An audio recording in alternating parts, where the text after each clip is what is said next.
I sensed a shift the instant she turned her head away. It wasn't the first time Sarah had done it, but it was the first time it hurt. I leaned in, like I always did after work. Just wanted to kiss my wife. She recoiled. Her voice came out colder than I'd ever heard. "Today's not a day for closeness," she said. "Just go." And that was all. No reason. No tenderness. Just a wall where laughter and affection used to live. I stood there for a few moments, trying to understand her words. My chest thudded, but I swallowed hard and stepped back. "All right," I murmured. "Good night, Sarah." She said nothing.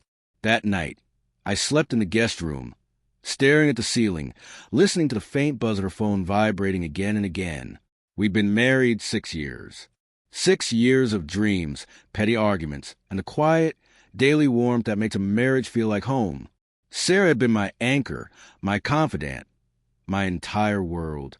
But lately, that anchor felt like it was pulling me under. It began subtly, a new perfume, late nights at the office. Her phone, once left anywhere, was now always face down, locked, and glued to her hand. I noticed, of course, but I kept convincing myself she was just overwhelmed, that we'd find our rhythm again. Until that night when she told me to leave the room. Something inside me cracked. The next morning, she was in the kitchen, humming softly as if nothing had happened. She wore the gray robe I'd given her on our anniversary. Her hair tied back neatly, sunlight brushing her cheek. She looked perfect, like the woman I used to come home to. "Morning," I said, forcing a smile. She didn't look up. "Morning." Her tone was light, too light, like she was greeting a stranger. "You seemed upset last night." I tried gently. "Did I do something wrong?" She paused, her hand still on the mug. Then she shrugged. "I just needed space, Mark. You don't have to make everything about you." Her words hit harder than I expected. "That's not what I meant." "Then drop it," she snapped, turning away. So I did, outwardly. But inside, a storm began to build. That day, I couldn't focus on work. I sat in my office, staring at my phone, replaying every subtle change in her. The late nights, the distance, the cold tone, the endless "I'm tired." Finally, I made a choice I never thought I would. I called Ethan, my oldest friend, a private investigator. "Ethan," I said quietly, "I need a favor." He hesitated. "It's about Sarah, isn't it?" "Yeah." He sighed. "All right. What do you want to find out?" "Whatever she's hiding," I said. "I don't care how." 2 days later, Ethan called. "Mark." His voice was grim. "You might want to sit down." My stomach tightened. "Just tell me." "She's been seeing someone. A guy named Daniel. Works with her. They've met 3 times this week. Hotel on 7th Avenue. The world tilted. My grip on the phone went rigid. "I've got pictures," he added. "You sure you want to see them?" I didn't. God, I didn't. But I forced out, "Yes." When the photos came through, my heart stopped. There she was, my wife, smiling like a woman in love, her hand in his arm around her waist. The same warmth that once belonged to me was now his. And suddenly, everything made sense. The distance, the coldness, the turned face. I sat there for a long time, numb. Then, without realizing, I started to laugh. That broken kind of laugh that turns into a sob halfway through. That evening, I came home as if nothing had happened. She was on the couch, scrolling through her phone. When she looked up, she smiled faintly. "You're home early?" "Yeah," I said, setting down my briefcase.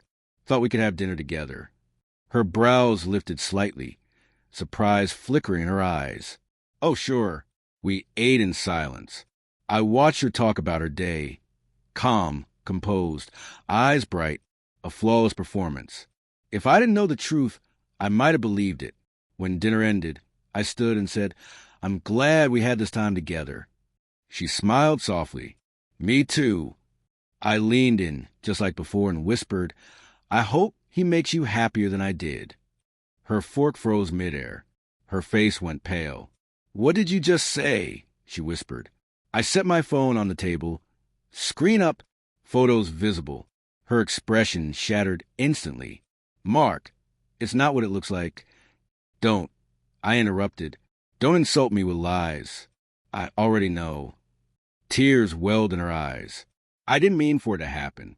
I was lonely. You were always gone, always working. My voice broke as I shouted, echoing through the room. Do you have any idea what it's like to come home every night thinking you're safe, only to realize the person you trust most is the one cutting you apart? She covered her face, shaking. I made a mistake, Mark. It's over. I swear. But I didn't care anymore. The pain had burned clean through, leaving only emptiness and clarity. You turned away from me, I said softly. Remember that night? You couldn't even look at me when I tried to love you. That's when I knew I'd already lost you. Her sobs filled the silence. I walked to the bedroom, pulled out a packed suitcase, and set it by the door. I'm not angry anymore, I said quietly. Just done. The next morning, I took time off work and vanished for a while. Up to my brother's cabin in the north. Just me, the trees, and the echo of what used to be my life. For days, I sat with the silence. I thought about the good years, the woman I fell in love with, and the version of her that ended it all. A week later, Ethan stopped by. You holding up? He asked. Getting there, I said. I filed for divorce. He nodded.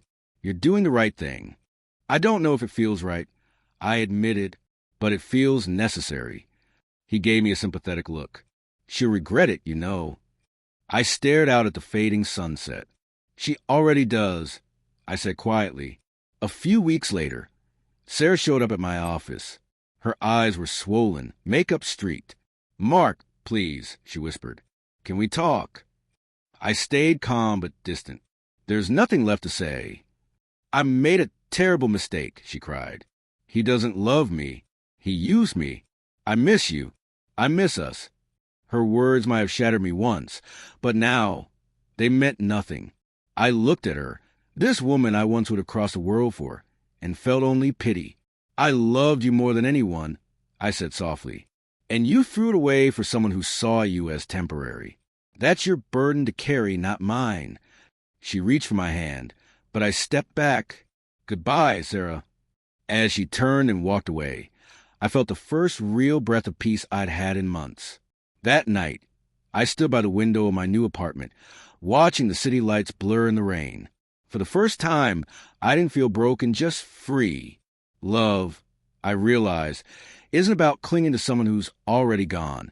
It's about having the strength to walk away when you're no longer valued. And she, the woman who once turned her face from my kiss, would live every day wishing she hadn't. Because sometimes the deepest regret isn't losing love. It's realizing you were the one who destroyed it.